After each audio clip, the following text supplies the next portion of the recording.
নমস্কার বন্ধুরা, আজ আমি বানাচ্ছি শাহী আলুর দম। স্বাগত আপনাদের এআর কিচেন অ্যান্ড পার্সোনাল ব্লগে।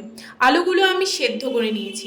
এবার আমি পেস্ট বানানোর জন্য কাজু আর টক দই দিয়ে ভালো করে পেস্ট বানিয়ে নিয়েছি। এবার গরম তেলে আমি ওই আলুগুলোকে লাল লাল করে ফ্রাই করে নেব।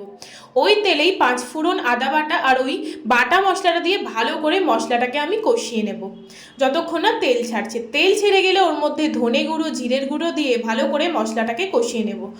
এবার এই মশলার মধ্যে সামান্য পরিমাণ জল দিয়ে নাড়াচাড়া করতে থাকবো। তারপর দিয়ে দেবো কাঁচা লঙ্কা, চিনি আর নুন দিয়ে মশলাটাকে কষাবো।